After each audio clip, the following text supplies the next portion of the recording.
जय हिंद, हर हर महादेव। देखिए, हमने कई सारे ऐसे वीडियोस में, कई सारे ऐसे जगह जो है हमने लोगों ने जो है इन सब सारी चीज़ों का जो है बात आप लोगों को कई वीडियो में जो है रख चुके हैं कि घुसपैठ भारत की एक बहुत बड़ी समस्या है। घुसपैठ भारत की एक बहुत बड़ी समस्या है। अभी जो बिहार में वोटर का ये जो है कह सकते हो कि वेरिफिकेशन हो रहा है, जिसमें कई सारे विपक्षी, खास करके आरजेडी, कांग्रेस, सारे हाई तौबा मचा रहे हैं। और इसमें इलेक्शन कमीशन ऑफ इंडिया ने स्पष्ट कह दिया है और सुप्रीम कोर्ट ने भी जो है इस सत्यापन को मंजूरी दे दी है, क्योंकि ये सब सारे लोग सुप्रीम कोर्ट चले गए थे स्टे लेने के लिए, लेकिन सुप्रीम कोर्ट ने भी मंजूरी दे दी। अब जो है ये सत्यापन की प्रक्रिया और प्रोसेस जो है चालू है। इसमें कई सारे जो है ऐसे इलीगल इमिग्रेंट्स, रोहिंग्यास और बांग्लादेशी रिफ्यूजीज जो है फेक आधार कार्ड और वोटर आई कार्ड बना चुके हैं और इन्हीं का जो है सत्यापन किया जा रहा है। और देखिए, कल प्रधानमंत्री मोतिहारी आए, मोतिहारी के बाद वो वेस्ट बंगाल गए और वेस्ट बंगाल में उन्होंने जो है संबोधन में स्पष्ट तौर पे कह दिया है कि किसी भी घुसपैठियों को बख्शा नहीं जाएगा, उनका भी आइडेंटिफिकेशन होगा। और इस बात को जानते हुए, इस बात को सुनकर वहाँ की ममता दीदी के अंदर में जो है हाई तौबा मचा हुआ है। अरे बाप रे बाप, अब की हो गई, अब की हो गई, अब की हो गई, वही हो गए, खेला हो गए, खेला हो गए, खेला हो गए। ठीक है, कहने का मतलब है कि यह बांग्लादेश, वेस्ट बंगाल जो है बांग्लादेश से सटा हुआ राज्य है।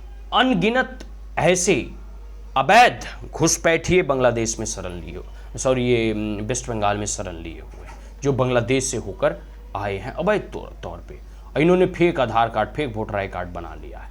अब इसके सत्यापन किए जाएंगे और फिर इन्हें डिपोर्ट किया जाएगा। और सही मायनों में लोकतंत्र तभी सही मायनों में लोकतांत्रिक कहलाएगा जब निष्पक्ष तरीके से फ्री एंड फेयर इलेक्शन हो। घुसपैठिए आकर हमारे देश के चुनाव प्रणाली में हस्तक्षेप करे और वोट डाले, यह भारत को कभी स्वीकार नहीं होगा। नरेंद्र मोदी ने खुले मंच से इस बात की घोषणा कर दी है कि हम किसी भी परिस्थिति में ऐसे घुसपैठियों को जो है पकड़ेंगे, उसका सत्यापन करवाया जाएगा और उन्हें वोट डालने से वंचित किया जाएगा। क्यों?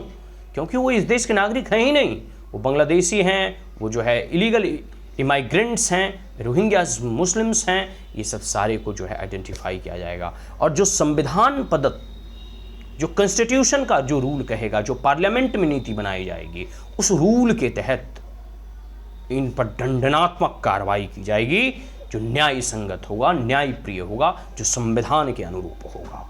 ठीक है, तो बिहार की तरह बंगाल में भी सफाई के कार्यक्रम जो है चलाए जाएंगे और पुरजोर तरीके से चलाए जाएंगे। बिहार के बाद जो है बंगाल में ही चुनाव आने बाकी हैं, तो बंगाल में भी जो है भगवा परचम लहराने का इस बार वेस्ट बंगाल की जनता जनार्दन ने पूरा मन बना लिया है। और आने वाले समय में आप देखिएगा कि बंगाल और वेस्ट बंगाल में जो है पूरी की पूरी तरीके से इस बार भगवा ध्वज लहराएगा, इस बार जो है भगवाकरण किया जाएगा। इस बार जो है वहाँ की जनता ने पूरे मन बना लिया है कि बीजेपी को इस बार प्रचंड बहुमत के साथ जो है सत्ता में लाना है।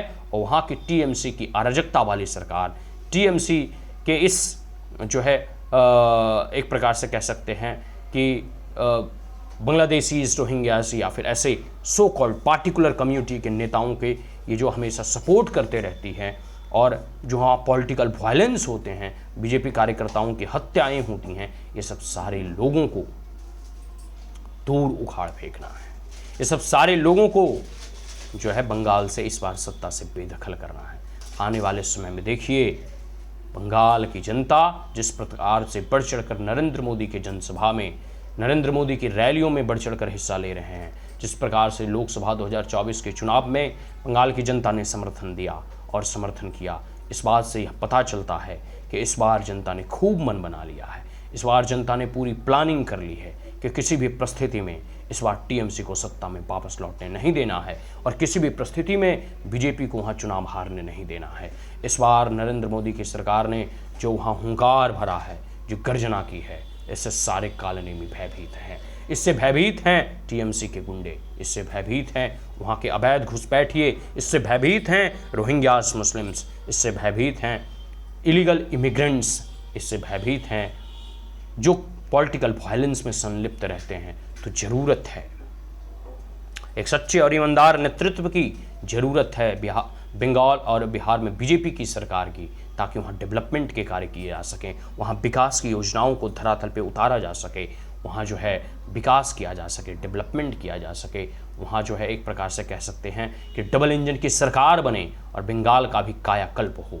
जो कभी बंगाल पूरे भारत का नेतृत्व करती थी, आज उसकी दयनीय स्थिति देखने में जो है, देखने से मन जो है भयभीत हो जाता है, द्रवित हो उठता है। तो ज़रूरत है वेस्ट बंगाल को फिर से डेवलप्ड करने की, फिर से उसे नेतृत्व प्रदान करने की, और यह तभी संभव होगा जब वहाँ बीजेपी की सरकार और गवर्नमेंट बनेगी। आज के लिए इतना ही। जय हिंद, हर हर महादेव।